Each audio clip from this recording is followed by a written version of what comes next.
இந்த வீடியோவில் என்ன பார்க்க போகிறோன்னா, ஹோண்டா ஆக்டிவா வந்து ஸ்டாண்டர்ட் மாடல் வாங்கலாமா, டீலக்ஸ் மாடல் வாங்கலாமா, ரெண்டுத்துக்கும் என்ன வித்தியாசம், அடுத்து புது வண்டி ரேட்டு, அடுத்து என்ன ஃபீச்சர் இருக்குன்னு பார்த்துடலாங்க. வீடியோ வந்து நீங்கள் கடைசி வரைக்கும் பார்த்தீங்கன்னா ஹோண்டா ஆக்டிவா வாங்குறவங்களுக்கு வண்டி வாங்க ஈஸியாக இருக்கும் கொஞ்சம்.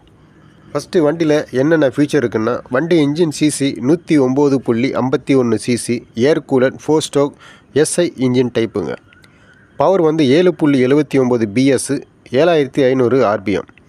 டார்க்கு வந்து 8.79, 5500 ஆர்பிஎம். டிரான்ஸ்மிஷன் வந்து ஆட்டோமேட்டிக் சிவிடி டைப்பு. பிரேக் வந்து ஃப்ரண்ட்டும் சரி ரியரும் சரி ட்ரம் பிரேக்குங்க. சஸ்பென்ஷன் வந்து ஃப்ரண்ட்டு வந்து டெலிஸ்காபிக் ஃபோர்க்கு, ரியர் வந்து 3 ஸ்டெப்பு அஜிடேபிள் ஷாக் ஆப்ஷனுங்க. மைலேஜ் 45 கிலோமீட்டர் வரைக்கும் வருங்க. ஃபியூல் டேங்க் கெப்பாசிட்டி 5.3 லிட்டர் வரைக்கும் பிடிக்கும். வண்டி வெயிட் வந்து 106 கிலோ வருதுங்க. அடுத்து நீங்கள் வந்து வண்டி ரேட்டு வந்து 1,05,000 ரூபா வருதுங்க.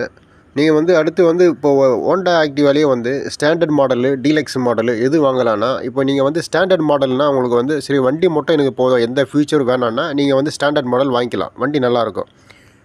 ஸ்டாண்டர்ட் மாடலில் என்னென்ன வரும்னா, அதாவது இரும்பு வீல் வரும், டிஸ்க் பிரேக் வராது, ஸ்பீடா மீட்ரு வந்து டிஜிட்டல் மீட்ரு வராது, முள்ளு டைப்பு வரும். உங்களுக்கு பழைய மாடல் முள்ளு டைப்பு இருக்குது பாருங்கள், அது வரும். அடுத்து வந்து ஃபியூல் கேஜ் இருக்குது.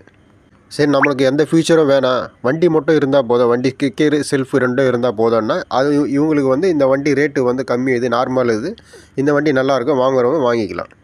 இதே நீங்கள் டீலக்ஸ் மாடல் வாங்குற மாதிரி இருந்தால் அது என்னென்ன ஃபியூச்சர் இருக்குன்னா, அது அந்த டிஜிட்டல் டிஸ்பிளே வரும், ஸ்பீடா மீட்டருக்கு போகிறோம், டிஜிட்டல் டிஸ்பிளே வரும், ஃப்ரண்ட்டு வந்து டிஸ்க் பிரேக் வரும், வீல் வந்து அலாய் வீல் வரும், இந்த அப்புறம் வந்து யூஎஸ்பி சார்ஜருக்கு போகிறோம், அந்த இது வரும் உங்களுக்கு.